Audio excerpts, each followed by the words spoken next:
Hi everybody, welcome to Two Out the First. It is July the 13th, 2023. I'm Ryan Balgi. It is great to have you here with us. The countdown continues until we head to Ireland. It is 48 days away until myself and Brendan Sweeney, good pal of the network, we travel to Dublin and start our 7-day journey. Thanks to the folks at Club Choice Ireland. ClubChoiceIreland.com is where you can find out more about them. And if you want to get your journey started to Ireland and Northern Ireland to play golf, check them out there. Also, we are presented by our friends at Swanee's Golf. If you're watching the video version of the show, I have a great Swanee shirt on. It's inspired by the movie Happy Gilmore with a bunch of fun prints related to the movie. You can check out this shirt, their hoodies, their shorts, their great t-shirts. They've got pretty much anything that you need to play the game of golf and look good on and off the course at swanees.co. So today we have two topics, kind of something more akin to what we typically do on this show, where we kind of take two concepts and talk about them for a while. And they're sort of interrelated. I mean, let's just be realistic. They are interrelated, but they're a little bit different from one another. One happened later in the day, so we have the benefit of recording this a little bit later in the day to be able to talk about it. And the other happened much sooner in the day because it happened over in Scotland, where they're playing the Genesis Scottish Open this week. That's the lead event on the PGA Tour schedule. There are two. The Barbasol Championship is the other. That's in Kentucky. Both are co-sanctioned between the PGA Tour and the DP World Tour. The better players are in Scotland. The not as good players are mostly in Kentucky. And obviously one of the big topics yesterday was what happened in the Senate subcommittee hearing, and trying to get a sense from players what their reaction was to all of it, where they are with the tour, with the negotiations, with all of that. And I think it was a very clear message sent to the leadership of the PGA Tour, particularly toward Jay Monahan. And that overarching message was, oh buddy, you are about to step in it when you come back. Because he's about to come back to work next week, leading into the Open Championship. Said his first day back is going to be July 17th. Plus or minus a day, doesn't really matter. But coming back to work, he's going to have to deal with a whole lot of stuff. He's going to have to deal with mending fences, building trust, regaining the value of relationships. There's a lot at hand here that Jay Monahan has to do, on top of trying to negotiate whatever this deal with the Saudis looks like, assuming that they are going to negotiate it. So I wanted to kind of run through some of the quotes from the news conferences, because I think they're instructive and I think they're interesting to kind of position where players are. And also, these are better, more well-known players, and they still talk a little bit about themselves, but also allude to what some of their peers have to say. Some of them maybe didn't have a news conference, maybe they're a better player, or just kind of general population peers. It runs the gamut here. So let's start with Jordan Spieth, and he kind of gets asked these questions about the middle point of this news conference, and he was playing North Berwick yesterday in Scotland, so he didn't wind up, or pre-tournament, so he didn't wind up getting a chance to watch the hearings live. And he's asked, kind of without that knowledge, where are you on everything that's happening? What concerns you? And he says, quote, "You talk to a lot of other players. It's been quite a shock from the get-go. I wouldn't say that there's enough detail to be able to really comment much on any concerns, because if you ask me about something specifically, I could say I saw that somewhere and I saw that somewhere else and that wasn't part of it. I really don't know. I guess Jay is returning Monday, and I'm sure as he starts to speak with you guys, maybe things have gone further," meaning in the negotiations with the Saudis. Clearly, I think we probably would have liked to have seen him at the Senate hearing if he was able to do so, just as a representative of the tour. But I don't know if there's anything that concerns me. I just hear, if you name one factor of it, I've probably heard yes and no on either side of it about every piece of it. And then the follow-up question was, basically, where's the trust factor with Jay Monahan coming back here? Because obviously this was negotiated in secret. Very few people were brought into the process at all, and many of them were brought in, or a number of them were brought in at the end. Obviously, the board of directors was brought in full, the policy board at the very end. Ron Price was brought in based on emails somewhere around May 14th and May 24th, the very end of the process. And you know, there's a lot of the players who found out about this via tweet or press release or news outlet they're ticked, and they're still ticked about that. And I'm using a nice word here. So Spieth's asked about trust issues and says, yeah, there are quite a bit, just based on conversations I've had with players, and I think he realizes that. I'm sure he's prepared for a plan to try and build it back. And I appreciate Spieth saying that, and I think that's fair to say. I don't think Monahan has been operating in the dark here. He knows, well, he's been operating this negotiation in the dark, but I don't think he's taken this time off, this month plus off, basically, where he hasn't been made aware of what players are saying or what their concerns are or anything about that. I'm sure he is well aware that his constituency, which is the players, are not happy. And there has been some remark from the lesser known player, not as vocal, not as front and center player these days, like Hunter Mahan, who he basically said Monahan's got to go on Twitter. Now, he's a multi-time PGA Tour winner, not playing golf currently, but he's a guy who has opinions, and I'm sure still keeps in touch with a lot of these players out there. And I don't think he speaks for that out of nowhere. Xander Schauffele was a guy who came in, and Xander is typically, for one, Xander was a guy that was rumored to be courting Liv. Who knows if that was true, right? But he is not typically someone who, I would say, rocks the boat. He doesn't share a whole lot of opinions. Whatever he has kind of keeps to himself. He's also kind of easy breezy, lets things fall off his back. So he's not someone you would expect to kind of come out and say, be vociferous and say something one way or the other. In fierce defense of Monahan on the tour, or completely annihilate them, right? But he was asked about it, and he came right after Jordan Spieth.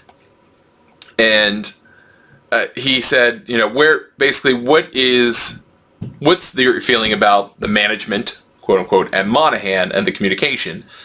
And he said, it's a work in process. Usually when things aren't great, there's always something good that can come from it. So my hope is that there isn't much communication right now, and things are a little bit unsettling, and there is a bit of a divide between management and the players, if you want to call it that. But my hope is that a positive thing coming from that will be more communication, more transparency, and sort of understanding which direction the tour will go with us, being sort of the ambassadors of it. Then the follow-up immediately is, have your feelings and trust level in Jay Monahan changed? And that came from Doug Ferguson of the AP, who has a very pointed question. Schauffele said, yeah, thanks, Doug. Yes, they have.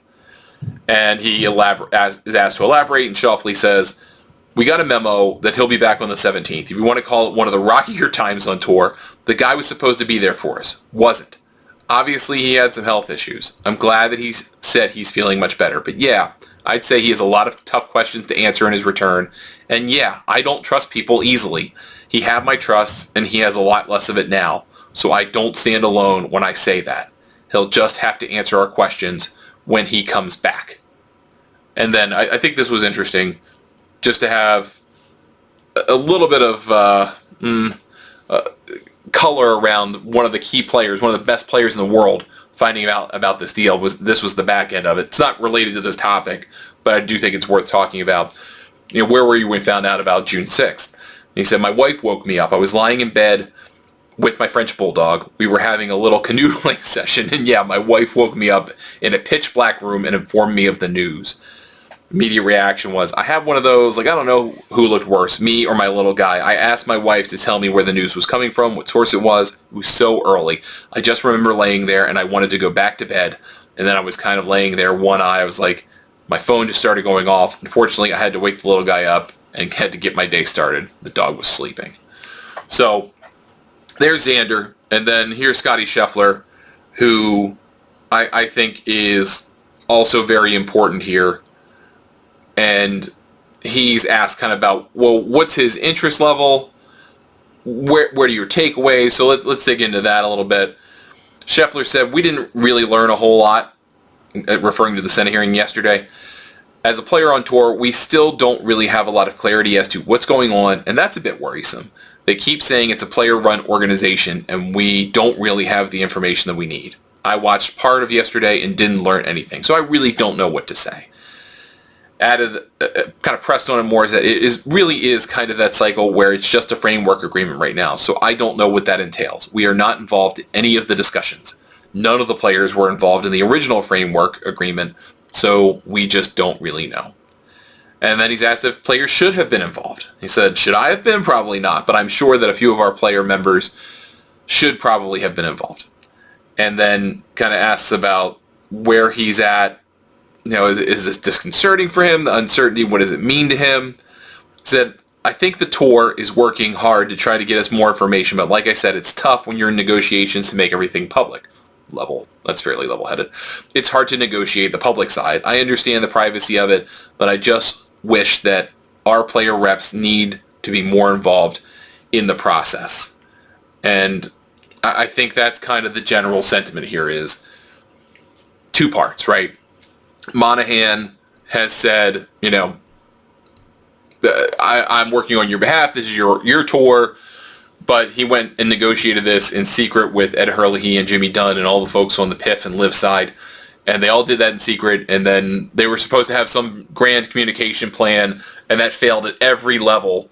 I mean, he was supposed to call Tiger and Rory McIlroy, and neither of those guys got a phone call in the schedule that they were supposed to get it. They got it like a few minutes before the press release went out. The players mostly found out via Twitter. They still don't really have an idea of what the tour's negotiating position is, what they're trying to accomplish with all of this, why they're working with the Saudis as opposed to trying to take on some private source of financing.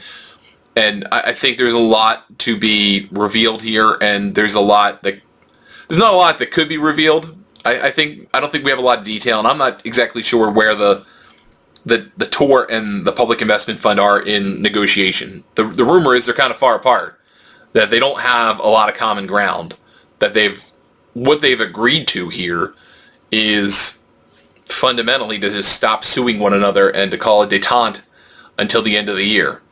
Which brings us to the second topic of today's Two Off the First, and that is that the détente, at least part of it, has been busted up by the Department of Justice. So I believe New York Times came out with this first today. I'm almost certain it was the Times, which is interesting because they've disbanded their sports department. But nevertheless, their report today, more from the legal side of this than the sports side, I would say, is that one of the key parts of the agreement, one of the binding parts of the framework agreement, one was stop suing each other, one was non-disparagement, the other was not poaching players, not agreeing is part of this kind of timeout to negotiate between now and the end of the year.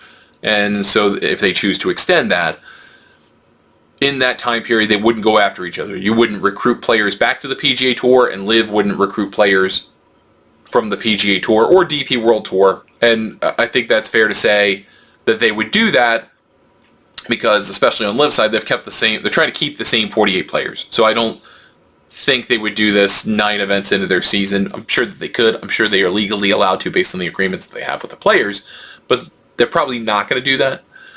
And obviously the PGA Tour would love to have certain players back, but then they've got to figure out a penalty process, and it doesn't sound like they've got anywhere near that, so they wouldn't do it either. And really the point of this wasn't to be anti-competitive. It wasn't meant to be anti-labor. Rather, it was meant to say, okay, we won't poach your guys, you won't poach ours, and we'll just talk as parties that aren't changing in nature. But the Department of Justice took it a little bit of a different way, and they have been harping on what is viewed as anti-labor, anti-competitive, kind of conspiratorial, so to speak, behavior between businesses. And they said, hey, we're looking at this document. You can't have this. This doesn't work. You got to take that part out. And apparently the tour and the Saudis are kind of like, well, why? I mean, that doesn't make sense to us. But the government said, look, this looks like anti-competitive behavior because if you are merging to monopoly, which I think is a reasonable argument from an antitrust perspective, but if you're merging to monopoly or you're merging and you're agreeing to not let labor underneath flow in the meantime, that sounds anti-competitive. You have to take that out. So they agreed to take it out, gambling that if they took it out, it would assuage and calm down the DOJ so that maybe they won't go into a full-blown examination of this deal, which, hint, they just might anyway, especially given what we kind of know now about how this was negotiated, and we'll probably eventually find out. So it doesn't seem like giving up that one piece of it is a good thing. I think it's a gamble, but now, because that's out of the document, technically the Saudis could go and poach players from the PGA Tour and vice versa. And then here come all the Live bots who are going to go, well, now John Rahm's going to sign with Live. We told you. And I don't know, don't entertain that. The point of this clause, I firmly believe, based on the reading of how this whole document's meant to work, which is really, Jimmy Dunn likes to say it's an aspirational agreement, an agreement to agree or try to agree. Really what it is a peace accord. It's a temporary ceasefire. And if you understand the framework document as that, which that's what it is, it's a temporary ceasefire, then yeah, of course you wouldn't have that. If you thought about this as two fighting forces, then you would go, oh, well, yeah, we would try not to get spies to come over and be traitors to one side or the other, right? As part of a détente kind of agreement. So that's really the spirit of it, but the DOJ has been on this kick, and they have gone after all kinds of different mergers. They've tried to go after the Microsoft Activision Blizzard one. That sounds like it might be a loser. They've lost a couple of others, but they have challenged them, and they have made them annoying. And ultimately, they wind up going through seemingly in almost every instance, but that doesn't mean they're not going to try to establish a precedent for these types of agreements and behaviors. So they've acquiesced, and they've given up a key protection that they have. Not to say that the Saudis are now got contracts rolled out to every major player. Not saying that. I don't think that that's what they want. The Saudis have spent enough money. They have zero return. And for all of that money, what they have earned is a throwaway payment toward equity in the PGA Tour right now. But if they continue to build value for Live somehow in the next 4 to 5 months, then they can come out slightly better in the equity department with the same kind of investment, right? Because that's what they're going to bring to the table with Live. They have fewer player liabilities. Frankly, they have no incentive to sign players, because if they're going to get a piece of the PGA Tour and the DP World Tour and all that stuff in this new company, why would you go spend more money if that's not going to help you? That's a liability. That's money spent and guaranteed that doesn't raise the value of Live. It lowers the value of Live. So from that perspective, it doesn't make any sense. But I think the point of this is to say there is public scrutiny on this. There is government scrutiny on this. And you might have expected that. You should have. But we're at the point now where they're starting to look at this and wonder, okay, if this is what the agreement to agree is, what is the agreement in final going to be?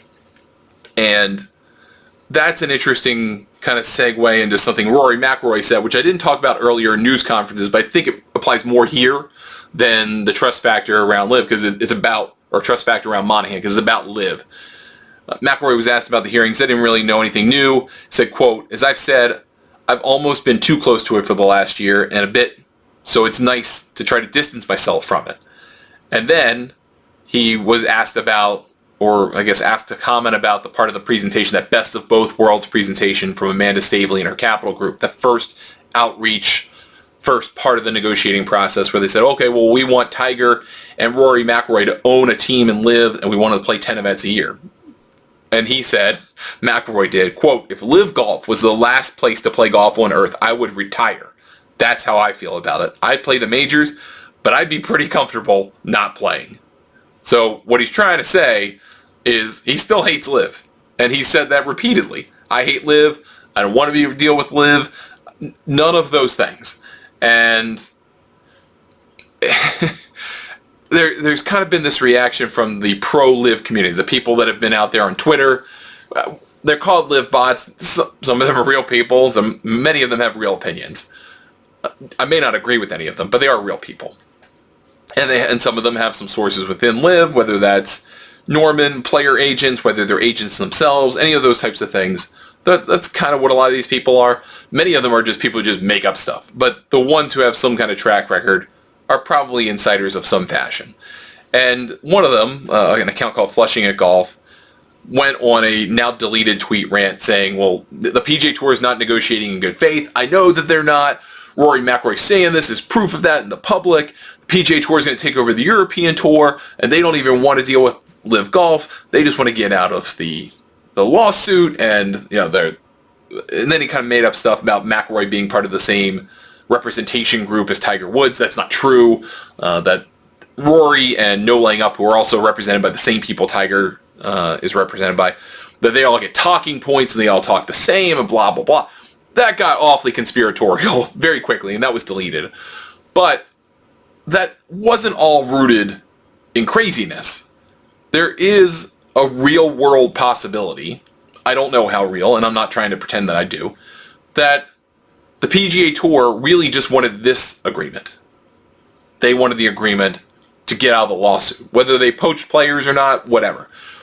The agreement buys them time. If you were thinking in those terms and you signed this thing on May 30th, you have 7 months to figure out how you're going to operate your tour, where you're going to get your financing from, if you want private equity, what that's going to look like, tease the idea of forming a for-profit entity, then go find the financing and put it all together in 7 months.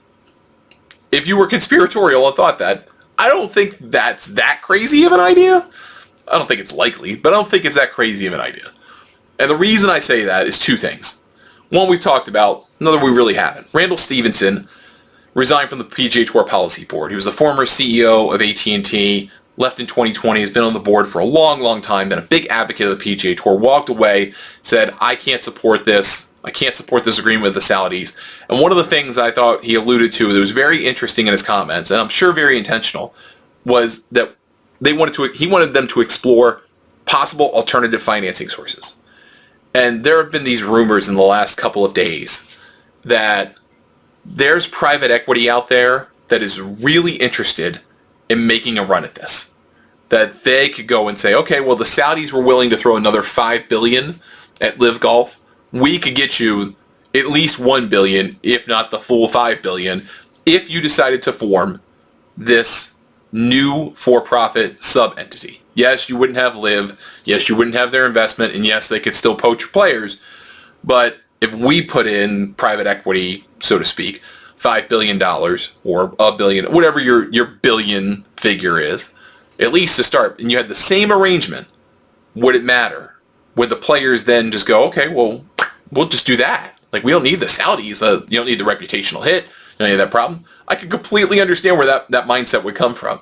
As I also mentioned, TGL is out there between Rory and Tiger. They have 2 teams that they've sold, which is by 2 more than Liv sold. And who knows for what those amounts are.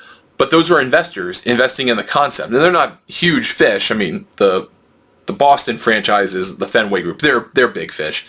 The LA Group, not quite as big, but a big fish, yeah. Founder of Reddit, big fish. So you've got people who are clearly interested in investing in this concept if you get the right people and the right structure and all of that. So TGL, again, could be a leverage point for these players where they say, look, well, we'll just go get the money ourselves. We'll leave the PGA Tour out of it. We'll own it ourselves and pay ourselves. And we'll go get the best players because they're all going to want a stake and everyone wins. That's a player. Instead, they get more of the money dispersed as ownership, as royalty payments, as all that stuff. It's purse money. All comes to them. Why wouldn't you do that? So I think those things are out there, and I think that's worth noting. So while, yes, in one sense, what this account said seemed awfully conspiratorial and kind of strange, I don't think parts of it are that crazy.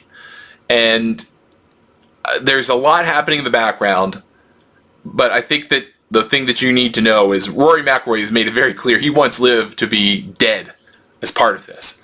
That's a sticking point for the tour, I think. They want Liv gone.